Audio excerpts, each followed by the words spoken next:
Good morning, everybody. So, this is a convention this morning for people with knee injuries. Kevin, how is your knee doing? Getting any better, but not getting any worse. Well, not getting worse is better than the other way around. Jack, how are you doing? Well, it still bothers me, but I just started PT, so I have a bunch of exercises to do. So we'll see. Okay, sounds good. How about you? Still got a pain in my neck. Annie's problem is with her neck and shoulder and Yeah. shoulder blade rather than the knee, but she's been suffering the past week. That's why she hasn't been here. Okay, well, let's do a little.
And the other side.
Lee circles.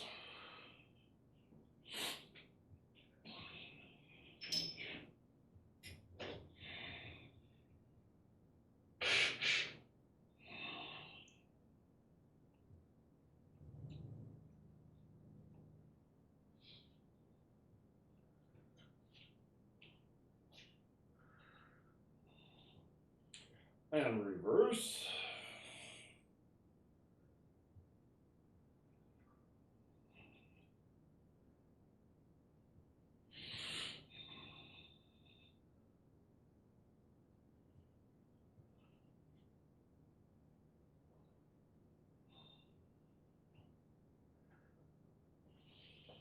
Shoe circles.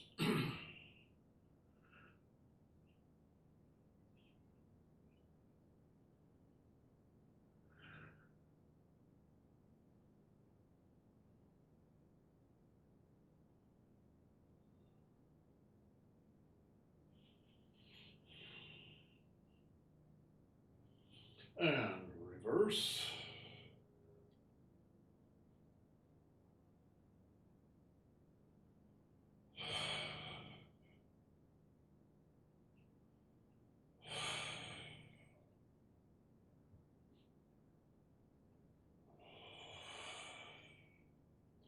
And pink circles.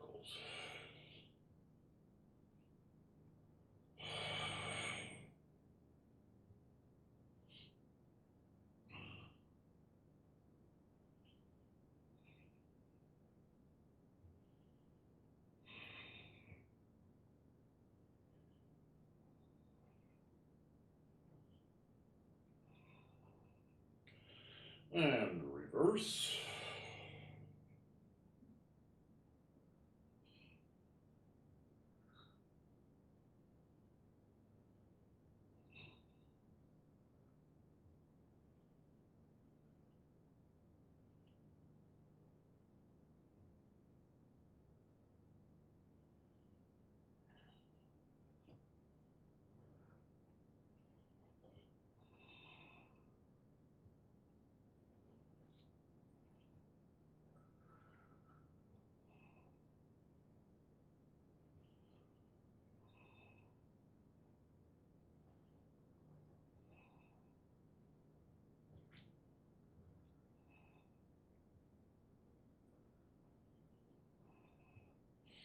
And reverse.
And reverse.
Okay, you can put away your sticks.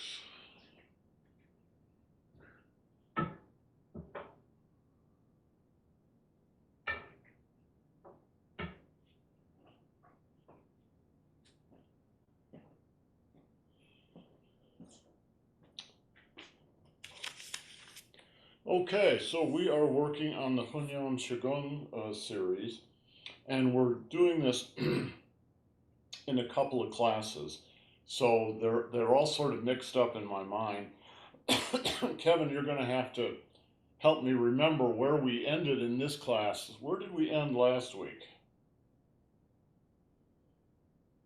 Well, I've skipped a few. Maybe I'm missing something. Let me find it. What we did last week was Have you guys got this sheet that I made up for this class? no. Okay, I will send it to you again. Um, You did heaven and earth open and close. Yes, last time.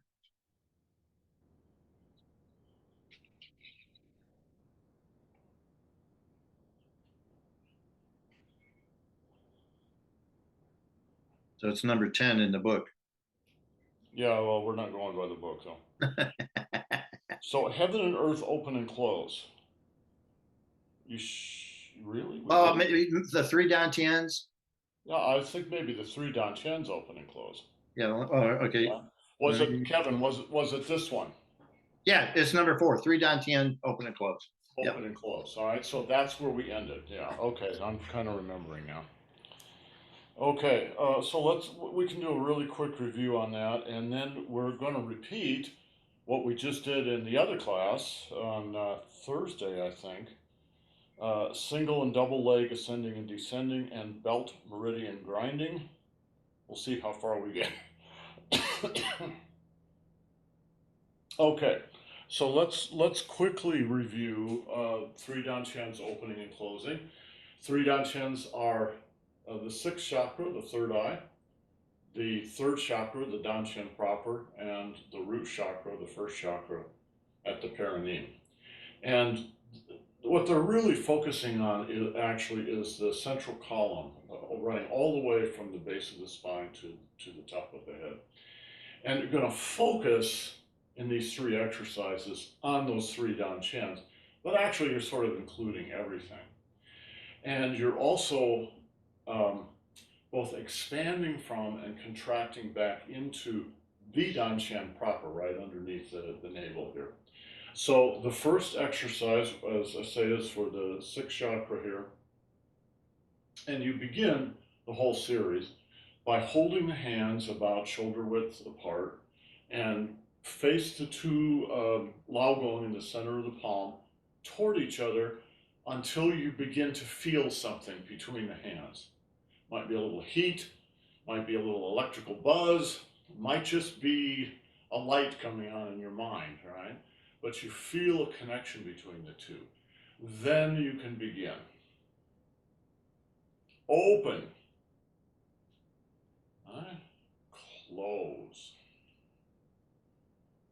Open. Close. Open. Close. Open. Close. Okay, so this is a teaching class, not a practice class, but when you're opening and closing, the first thing you want to pay attention to is shifting your weight. Really almost 100%, 99% from side to side. So you open to the right, you close to the left. You open to the right, you close to the left. Kevin, why do you open to the right and close to the left? So you don't look like whack-a-mole in a group presentation? Well, that's one of the criteria. No whack-a-mole. All right. So what you're doing is when you're opening, you're coming up, and you're coming up into the Tanzhong acupuncture point in the center of the chest.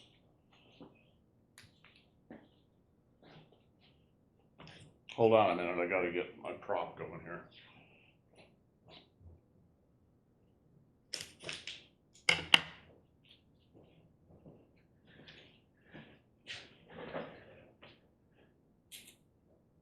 So if you think of the Dantian as the root of all this movement, the first thing you're doing when you're opening is coming from the Dantian up into the Tanzhong acupuncture point. All right? You're opening up and out. That's a movement upward and outward. It's a yang movement, and since we're all doing right-handed forms, you want to be on the right leg when you do that. And then you're going to drop back down as you relax into the Dantian. Right? That's descending and closing. That's the left leg.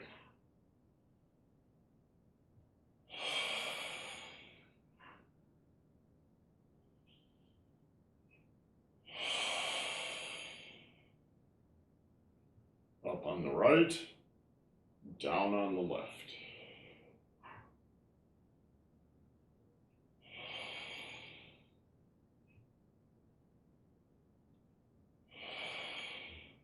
So when you drop down, you're actually not dropping down in the Renmai channel, the front.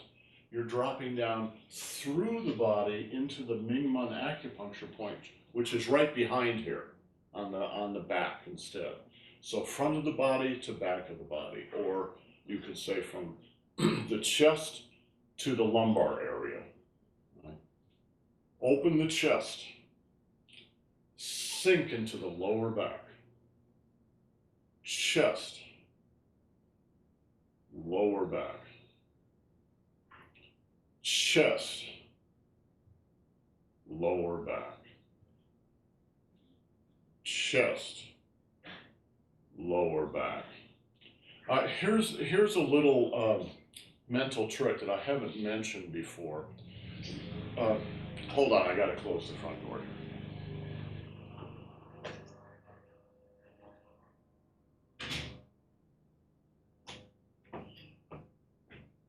Powerball, my 10 square feet.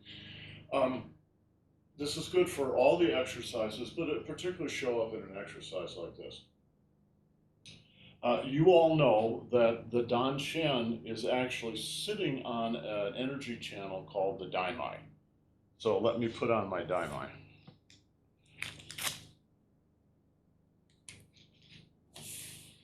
So when you drop into the Mingmen, which is on the back of the Daimai, right, it's not that you're dropping into a point.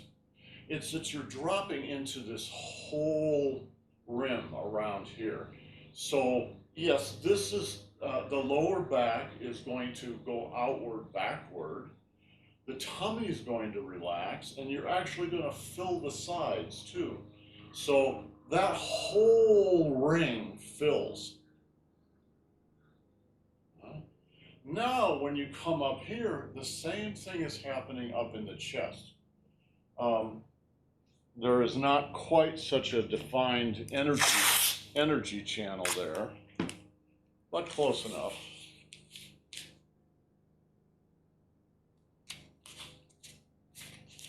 Annie, help me put this on. Help me put my costume on.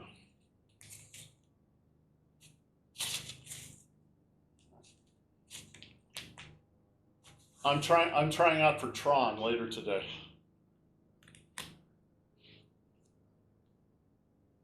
All right. So this whole ring is going to fill up. All right, and then it's going to relax and drop down into the lower ring.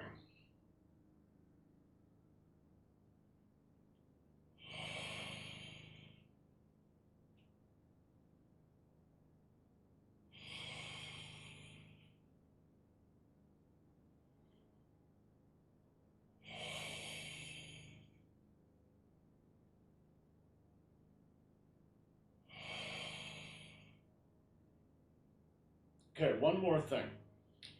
Your shoulder joints and your hip joints are cognates. So the three outer harmonies are 1, shoulders and hips, 2, elbows and knees, 3, wrists and ankles. And this harmony between them means they line up functionally.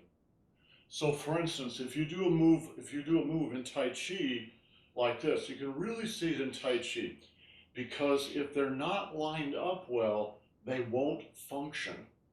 Their function will not be very efficient. So if you do a move like this, right here, right? The ankle and the knee are lined up. The hip and the shoulders are lined up. And they're all going to spiral. It's not this. Uday. If you try to do that, you're not going to get anywhere. If you're out here, you're probably not going to get anywhere. You want to line these up so that when you sink into the qua, which is what puts the pressure on your Tai Chi opponent, all right, you can also, when you're closing the qua, you can also close the shoulder, and they both happen together, like it's really just one joint. That's what they mean by harmony. So, and your elbow and knee are both spiraling. Your wrist and your ankle are spiraling. When they're not in harmony, when they're not lined up, you try to do that, and everything feels completely wonky.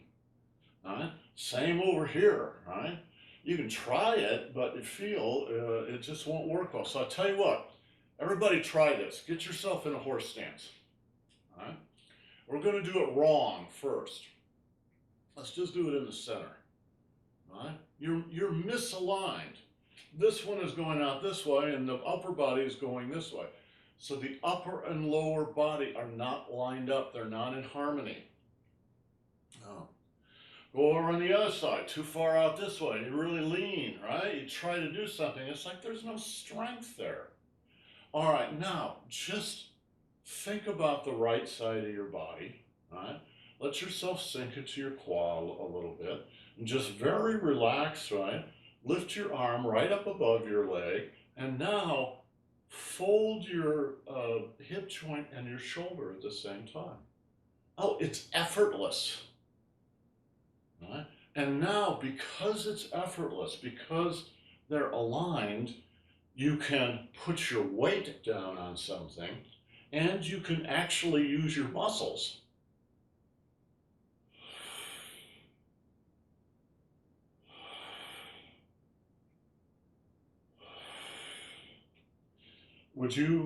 Can I ask you to volunteer for something? So Annie's going to be my crash test dummy.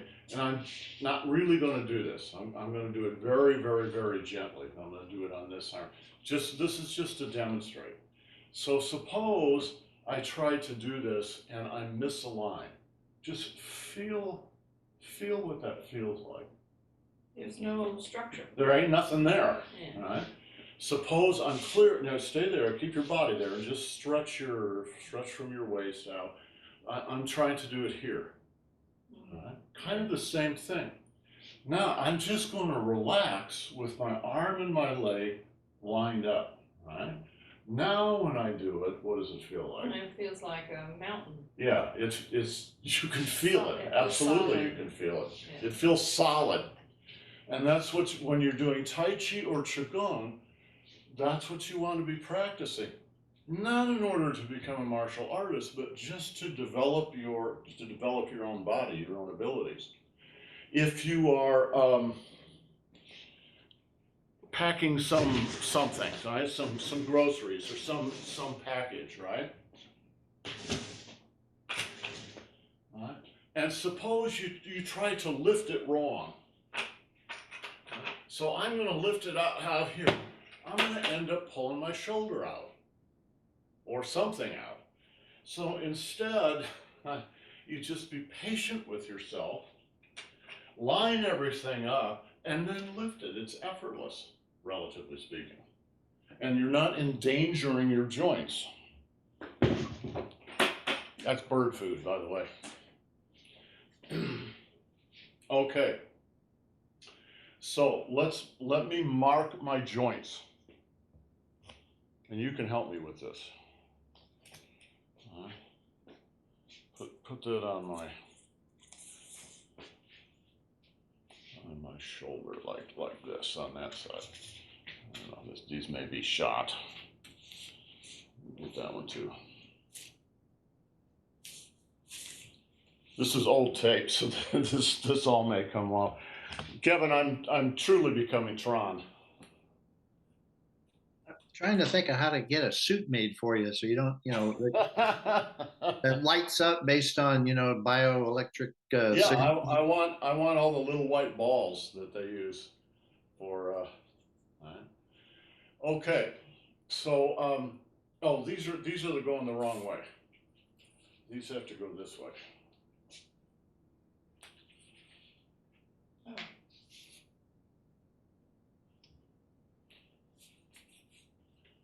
So the last thing, I know we've been over this, but I think this is worth going over again. Right? Nothing in Tai Chi or Qigong just goes out in a straight line, stops, and then goes back again. Tai Chi and Qigong don't like acute angles or sudden stops. They like everything to be rounded. So things are circles and spirals. So when you come out, now you're going to circle down in.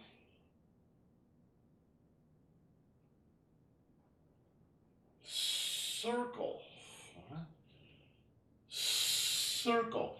Now, the circle of the shoulder also means your hip is circling. Both of them are circling.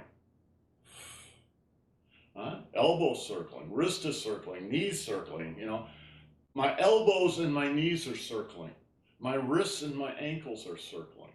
And it's not that I'm doing it, it's that I'm just relaxing into it and allowing it to happen and being conscious of it.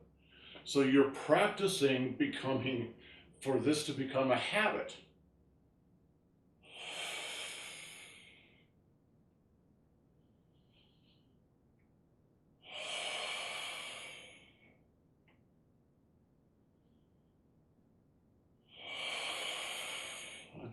They come in to close into the center line, and then it's just like bouncing a ball.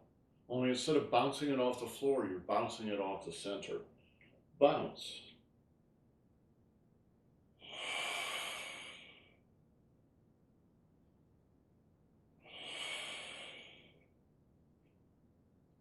And you could call these circles, but what they really are is spirals.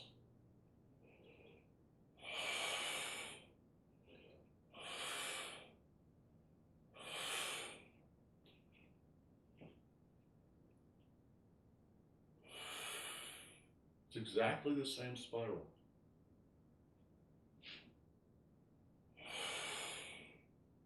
So it's just how you use your body.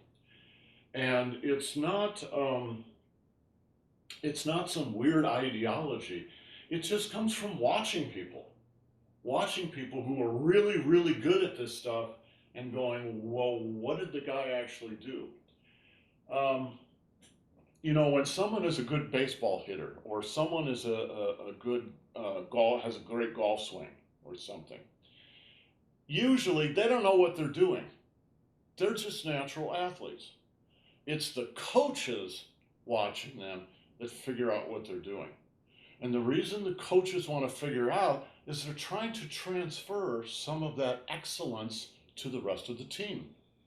So you've got somebody like Barry Bonds who can just hit a ball over the wall consistently over and over and over again.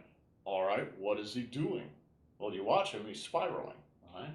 It's exactly the same thing.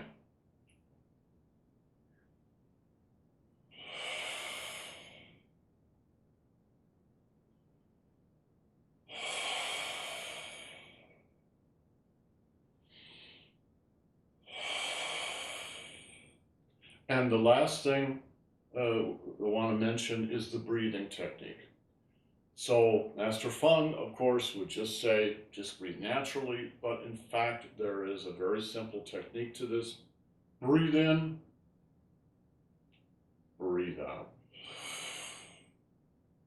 Breathe in, breathe out.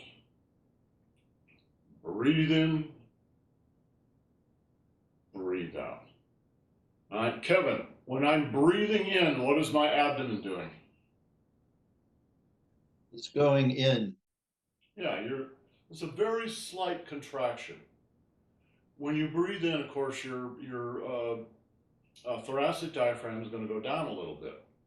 The only thing you're doing in this breathing technique that's a little different is you're giving a little consciousness to the pelvic diaphragm. So that's also coming up. So one is coming down, one is coming up. That's what creates the vacuum that draws your breath in. So you're very lightly lifting the anus, right? The whole pelvic floor. What am I doing when I'm doing this? What's happening with my abdomen, Kevin? It's going out, and It's relaxing. which makes it. You're not pushing it out. You're not doing anything to push it. You're just letting it relax. Back to its relaxed neutral position.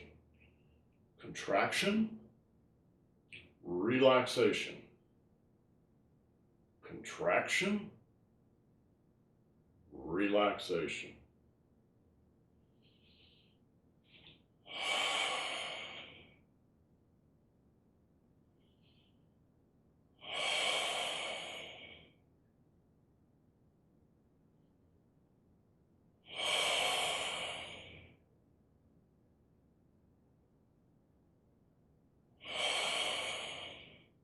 So your breath work is going to determine your rhythm.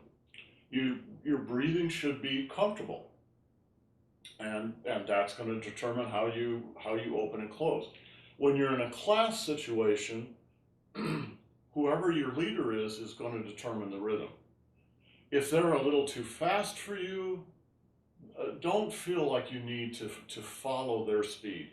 You go at your own speed and be comfortable. Don't ever try to match someone else's speed.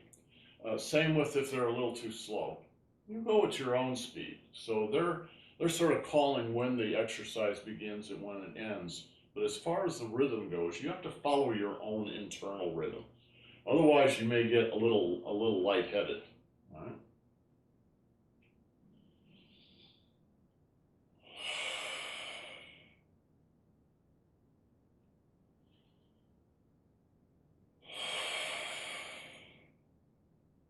Yeah, Kevin. So is the breathing in and the breathing out the same sort of count, like 1, 2, 1, 2, or is it 1, 2, 1, 2, 3, 4? I mean, I've read and heard different things about the pacing and how quick you breathe. Pacing is different for every individual. In general, the exhale is longer, excuse me, is longer than the inhale, but you know, it kind of depends on the person too. When you're inhaling, you're breathing in through the nose. When you're exhaling, don't just breathe out through the mouth like that. Purse your lips so that it extends your exhale. So breathe in, and breathe out. So in general, they say your exhale should be half again as long or even twice as long as your inhale. But again, just do it so it's comfortable. It should be invigorating. It shouldn't be something that you have to think about and make yourself breathe in a certain pattern. You just want to breathe naturally without interfering with your mind, so to speak. That way, your breath work and your body work bind together really naturally, rather than feeling a little discomfort in between. The very last item on this is using your mind. When you open, you can just open out to the edge of your skin, everywhere. When you're opening, everything is opening in the body, right? You may be focusing on this Dantian, but actually everything is opening. Right? Open to the edge of your skin, and then close to your center line again.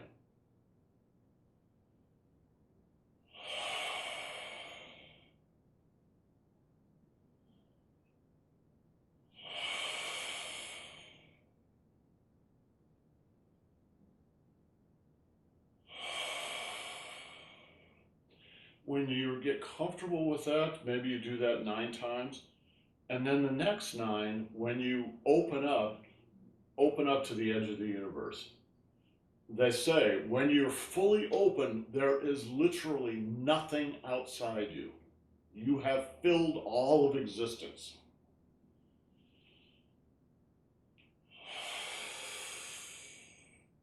It's a good trick if you can do it.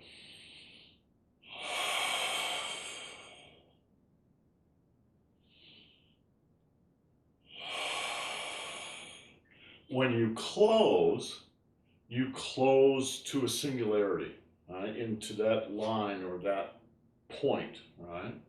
So there is nothing inside that point. You fill everything, right? You close everything.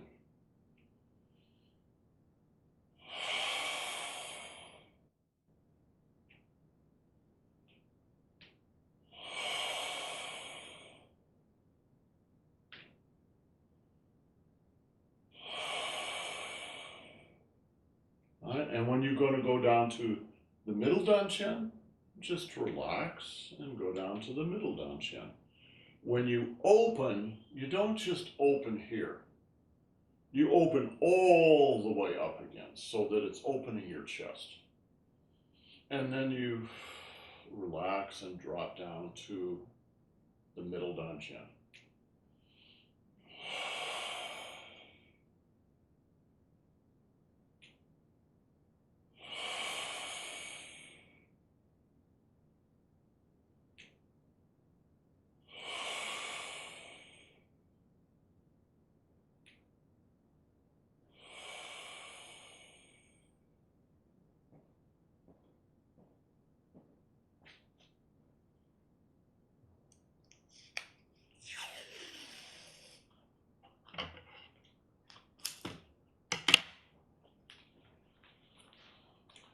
I don't like this blank space here because it's not blank. Right? It's your central column.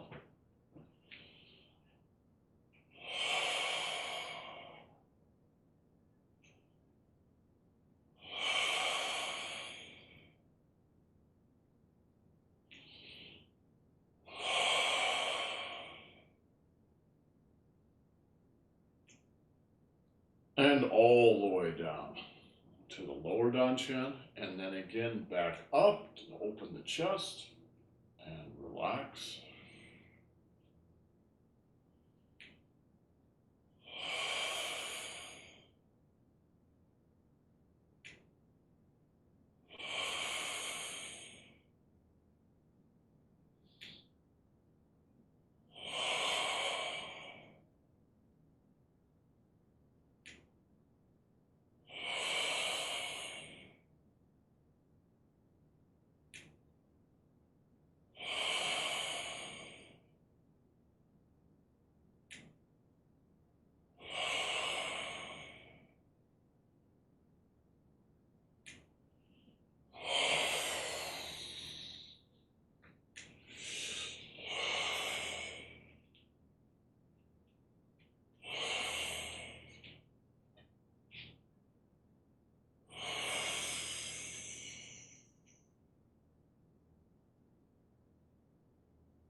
Okay, so that was not a practice really, that was a teaching session, although we got a little practice in.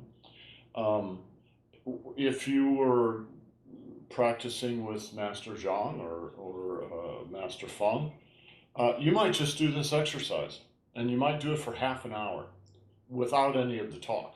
All right? So you would practice this 10 minutes on each position with a lot of deep breathing. And I can almost guarantee you that when you do that, you're going to get certain effects. Certain effects will happen in your body.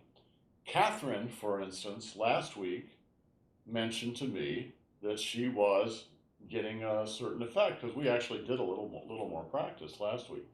Catherine, why don't you repeat for everybody what you told me?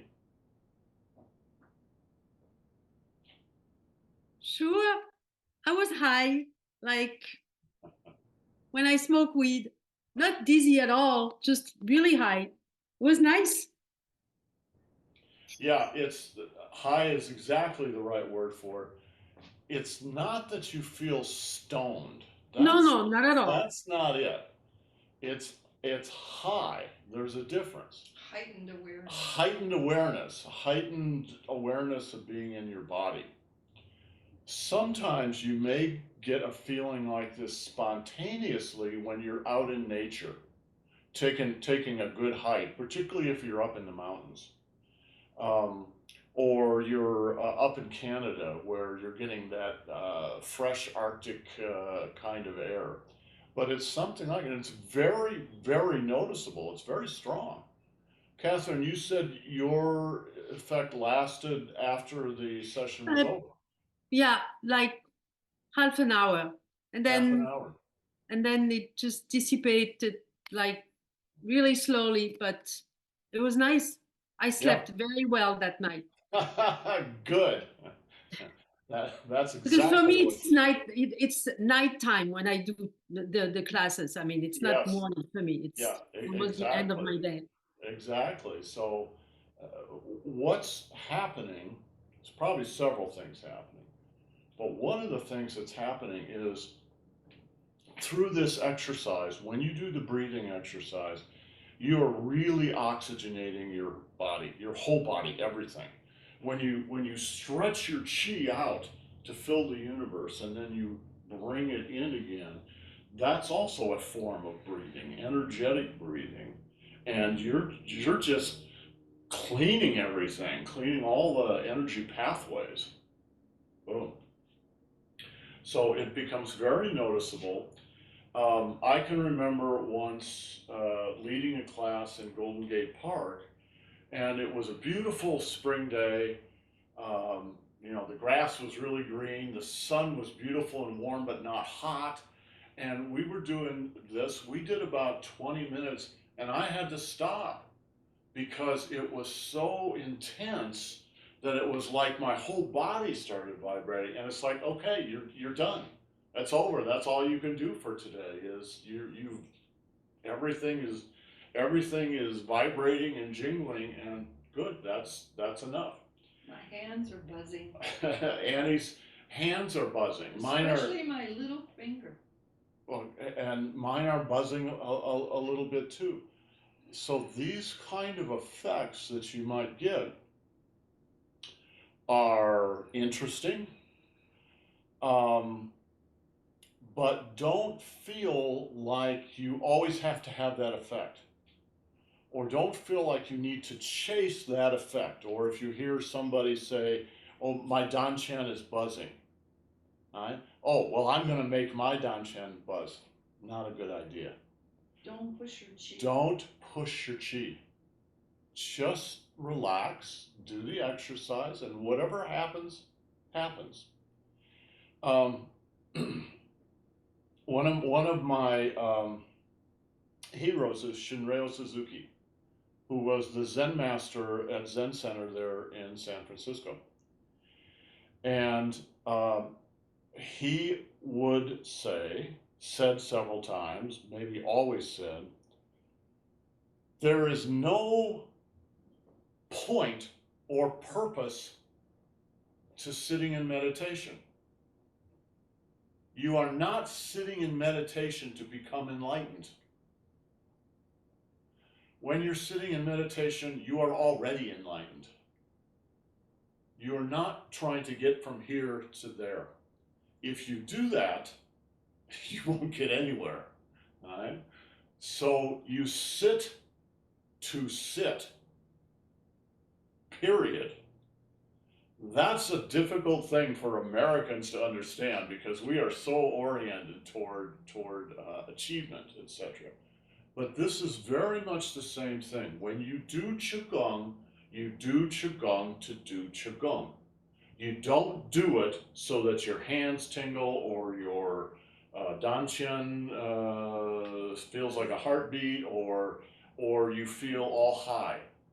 Don't do that to yourself because what it'll do is retard your progress. If you have those effects, they're interesting and they may be very pleasurable. All right? That's fine, but they're not the point. Those are just Side effects. the little side effects along the way. All right. Okay, questions? Any questions? Any comments?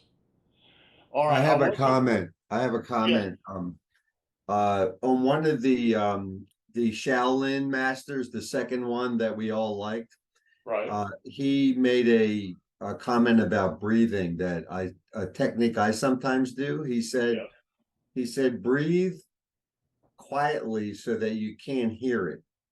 And not that I do that all the time, but I've noticed that when I do that, there's something more meditative about it because it removes the distraction of the sound. Exactly.